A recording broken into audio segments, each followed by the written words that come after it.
Alright, so welcome back. Hopefully all of you guys are having a fabulous day here today. I thought I'd talk about this right now, given we are at the point here where we have our brand new LR character. The last time I made this video was a while ago, during, I think, the release for Glocks. It's been a bit of time since, again, we talked about this, but, again, with our newest thing over here, we have Camilla. Again, she's not, like, really the highlight of the update, though, in my opinion, she's hot take here, she is better than King on the aspect of what she does. Again, King is, I think, a character who might age like very well, where if we do get a fairy festival or something like that this year, you know, as again, we do have 3 spots of a festival that easily can be a fairy, it would be pretty cool. Or a giant, could also be a giant, right? That again could really synergize with King and make the LR kind of explode. But for right now, I'll give you my rating of, again, where the character lands on the priority list for LR characters. We're going to go in order of all of the characters. Again, we officially have 9 LR characters released since, again, the launch of the LR system. New to the channel, like and subscribe, helps out a ton. And if you disagree with anything or have a better take than I do, let me know down below in the comments. Again, that's all. Let's jump into it and let's talk about it all. First things first, we'll start off with Gallant. Yes, Gallant actually did get an LR, again, variant. I ended up not crafting his LR variant just because, again, I didn't like Gallant. I didn't think that he was a character worth crafting. Until he gets a relic, I still don't think he's a worth a character. I would definitely say that he is on the bottom of the list here, and people will say that Lilia is on bottom, but you can still use Lilia to a degree in some content. You straight up can't. The issue is you can't use Gallant at all because, again, he just doesn't work in most PvP content. He's there here and there for other, again, situational content, but for the most part, you just can't use the guy because, again, he's lacking the biggest department of a character, which, again, is a holy relic. And this guy has been out for how long? It is a travesty how bad Netmarble has done him here, because just know that Blue Gallant is busted on 70 Days Idle, which is insanity to think about. But over here in this game, he has an LR variant, but the saddest thing is he does not have a freaking relic. So again, you can't really use most of the character's kit here on GP. I have never actually went and LR'd him as a character. I didn't care to. So that will tell you to the extent of how much I kind of don't agree with this character and how much I just think he was a skip. So again, I didn't LR him. I do think that without a relic, you lose out on most of the capabilities of a character, again, being a character. You know what I mean? Yeah, you know what I mean. Let's go to the next one. Again, I think that this is too long or TLDR garbage. That's it. I'll be honest with you. Next up in the 8th position. So again, Gallant 9th position in my opinion. 8th position sadly goes towards Lilia. I think that she is a definite also letdown of a character. Again, she did have some things going for her. When we did get her buff, when we did get a lot of the information for her, we were like, okay, this could work. But again, there's a few things drawing back. Again, she was only working, I think, with catastrophe characters, which was like a major issue because you thought that maybe she works with a nightmare character, but she doesn't because she's catastrophe only. Again, great job, Devs. Thanks for that stupid little thing right there where you separate catastrophe and nightmares. Okay, at this point, I have no idea why. But again, what this character has, I don't think she has too much to offer. I really don't think that she's an upgrade to Human Team. Again, you look at Human Team, she didn't get a position. She didn't, sadly, get a position. So again, would you run this character? Hey, I'll be honest with you, better than Gallant. At least she has a relic. She does have a team, theoretically, but is she a worth it character to invest into? I don't think so. For most players, don't even consider this to be your top pick. I'll be honest with you, she's number 1 in the context of 10 out of 10 artwork, 10 out of 10 costume, and 10 out of 10 everything. She has one of the best costumes in the game, actually. In my opinion, when it comes to the LR variant, it is just so freaking peak. Even the headpiece got me acting a sort of way. Great character, but the issue is, kit-wise, this is really get up to the snuff where you want it to be. So definitely an 8th position on my list. That's, again, how I feel about it. Let me know what you think. I do see people that could say 7 here, but I disagree. I think 7 goes to my level 6 Meliodas. Yes, LR Meliodas, LV Meli. The only issue with this character really is time. He was a great character on release. I don't think anything was wrong with him. I think that he really did everything he was supposed to as a DPS character. You could have literally farmed Skull and Honey in a few minutes with this character. Everything about him was very strong. He was a very, very, very powerful character. Again, he gained his ult back, able to ult faster, his damage was better, his stats got increased, everything about the character was perfect. I think that LV Meli was fine. I really don't think Meli had an issue here. It's just time was the issue. Obviously, being Meliodas, you're going to have multiple Meliodas released, so he got kicked down. Is it an issue? No, it's not. But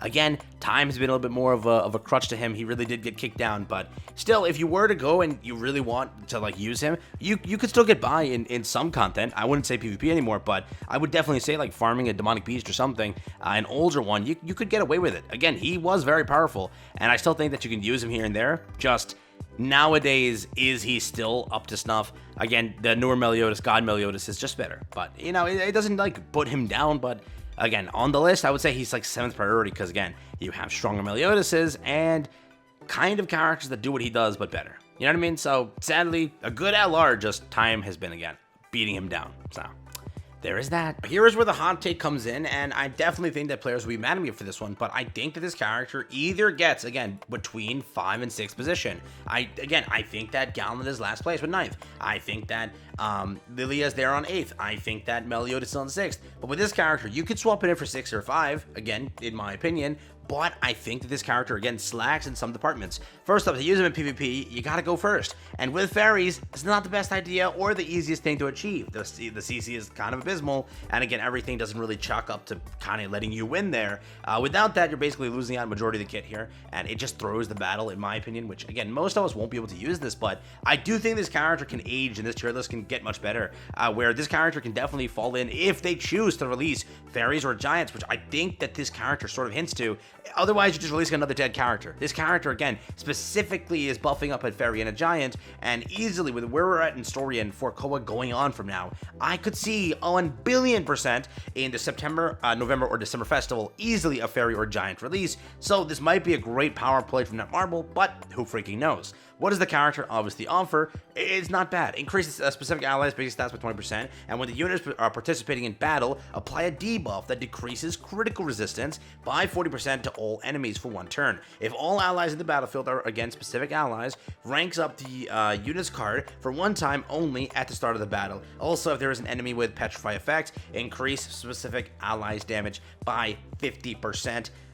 Or decreases damage taken by 40%, and again, that is going to be fairy and giants, the specific allies. Again, the issues this character has, he hits hard turn 1, from there, lacks up. He doesn't have like a great team right now. Again, I still think that Glocks is the better LR for the fairy team, but I think that this character can definitely get there, and I think that he could easily move up positions here to, again, where I'm going to place probably Glocks. I think that this person can, again, or King can definitely pass Glocks, in my opinion, if it comes out correctly of what's next. As of right now, I don't know if it's going to be a high tier pick, but yeah, I'll definitely place this one, again, on the list right here. Or, again, swap it with my next character, which is probably Escanor. I'd probably say that, again, Escanor here might be the pick I'm going for. I used to consider this character like top 3, or rather, yeah, top 4. I think that where we're at right now, I genuinely think that where we're at right now, for this character, I think, again, he's been dropping too. Again, we have the ultimate Escanor. Time has been progressing. We've been getting better characters.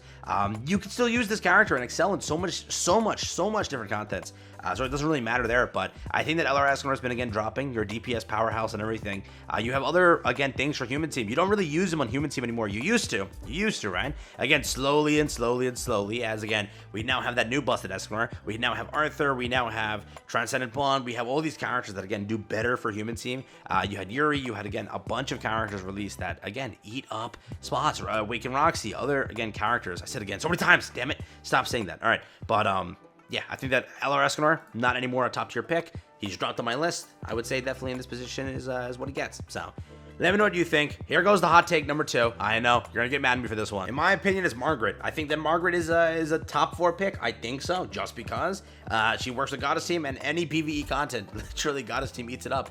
And for final bosses and high point teams, Goddess team still remains to be one of the better teams. So this could be a hot take. Again, I definitely could see with this King and Escanor areas, I could see it swapped. I could definitely see different characters pop in here for the list. But I think that for, again, PvE content and everything, whatever the LR is, it's very, again, helpful for gaining score on final boss. It still operates in different contents, whether it be clearing, again, some of the demonic beasts. Again, I think that she still operates in those. I don't know, but to me, I would say that she definitely gets the spot. Again, I could see you argue for Escanor to be higher. I could see that, but as time has progressed, I think Escanor has gotten, like, removed out of his own team. Goddesses sadly require her still, because goddesses don't get anything. Remember that. That's how that operates. Because humans get something, Escanor fell off. Because demons get something, again, you know, Melee fell off, but goddesses remain untouched, which is crazy, but okay. Thanks, Netmarble. But yeah, I do think that, again, for what she provides, I'll give her the spot over here. If you're going to use her in what content? You could use her in PvP and win. Final boss, high score, baby. Demonic, oh, no, not demonic, knighthood content. Yeah, knighthood content. You could still get a high score. Different contents like that. Hero Arena, I think she could still be used there partially. Other than that, yeah, that's really it. I think she mainly excels in those that I listed. Cool. still works. And also story content. People need a debuffer and a cleanser. She's that. So, yeah. Next up, I'd probably say it goes to Glocks. Yes, Glocks would be my next pick here. Again, this is now coming to the top 3. There's obviously 2 picks left. I think that if you're trying to LR a character, your again, character that's like the 3rd you'd go for, it should be Glocks. I think that Glocks is a very powerful character. Again, for fairies and everything, and for other content, I think this character is just utter insanity when it comes to stalling out everything. Again, PvP-wise, these characters have kind of fallen off, but PvE-wise, these characters eat very good. Again, you have this character for Hero Arena, you have this character for Guild Boss, I still think so. You have this character for Knighthood Boss Battle, or Knighthood Guild Wars, I think that's where he's also used. You also are able to use this character for high tier points, I think, still in final bosses and everything. Again, it's a character that's PvE-wise, and PvE content, there is a bunch that he still can work for. So for the list, top 3 is definitely where I put him. Again, because of what he operates in, and again, all the places you can use him. So I know this might be a hot take here. Again, a lot of this video might be a hot take for you, but I still think that he is still up there on our LR tier list. Because again, as time has progressed, other characters that were up there, they fell off. Melly fell off 100%. Eslor is slowly falling off because you don't really need to use him, as you have such better characters to, again, pump into the teams. Fairies, they don't get anything, so they're not going anywhere if they're not getting anything. If there's no team being crafted, no character being added to fairy team, the fairies that are there are going to resist basically dying, correct? Because there's nothing added to kill them. So again, I still think that Glocks is a top 3 pick, and that's why. Nothing releases to get them out of there, right?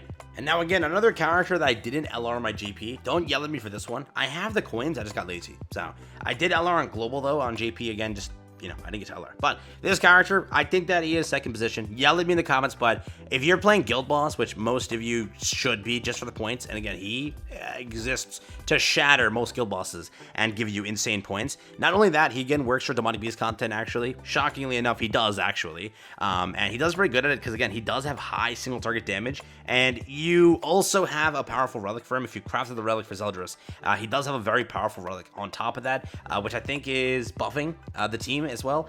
He also has, again, resistance and everything. Whatever the character offers, he is a very powerful character. So if you were looking for it, again, I still think that Zeldris right now, as it said, hasn't fallen off. He really hasn't. So if you're looking, again, for more PvE content, I still think that he's more of a PvE weighted character. You're going to be using him, again, in the content listed, Guild Boss, Demonic Beast content. I don't know about Hero Arena. Not sure if that's still there. I know that there's a demonic, I think maybe a Demon King team that was made. I don't know if it's him that's on there, but I did see a Demon King thing that was being made. But again, I'll verify that beforehand. But with this character, I still think that 2nd position is the way to go for him. If you want to use him, you have more of a PvE weighted thing. But PvP, yeah, for Demon Team, he doesn't really fit anymore. But PvE wise, he fits. Last but not least, the undisputed champion since day 1, it's Liz. What is she good for? Everything. Every freaking thing that she does, she's good for.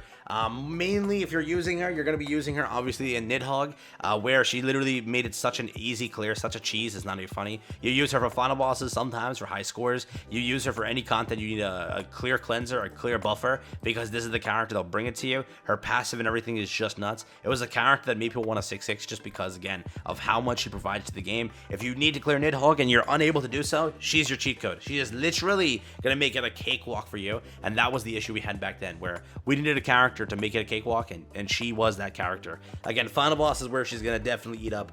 There is a team, I think, made for Hero Arena also, where she destroys and dominates with, because of the constant heals and everything. I'm pretty sure that, again, that still exists. PvP wise, you could still use her. Not as good as other options, but you could still use her. The undisputed champion of the game goes to LR Liz. Again, her cleanse, being able to build ultimate so quickly, being able to ult off constantly, and being able to, again, gain that ult back, and basically refill all of your allies' ult gauge. On top of that, healing per shot, and then on top of that, while, again, hitting heals, basically, being able to cleanse the entire heal the entire team. Again, very weighted PvE passive, and probably the best LR character. This is what LR characters should have been, but they're not. Correct? A character who hasn't died at all. She remains the #1 because why? She's damn good, bro. But everybody else, mid as hell. So that's my take. Get ready to yell at me in the comments. I'm ready for it. I'm ready for it. Because again, some of them are hot takes. I could see some characters changed here and there, depending on the content you're running, depending on the team you're running. But I would say for the most part, you can't dispute that, again, Liz is top 1. You can't dispute that Gallant's bottom. You can't dispute that, obviously, again, Meliodas has kind of fallen off. Lilia never really had a position to land high on the tier list. Again, Glocks, kind of undisputed top 5. You can't say otherwise. Zeldris, for all the content he actually works in PvE-wise, you can't dispute he's not top 5. But yes, I could see other positions like maybe you could swap King with somebody again between Eslor and Margaret. I could see that. Or again, you could say that Eslor above Margaret. I could see that. But I think that what I gave is a pretty definitive answer. But let me know what you think. Take care, have fun. That's been it.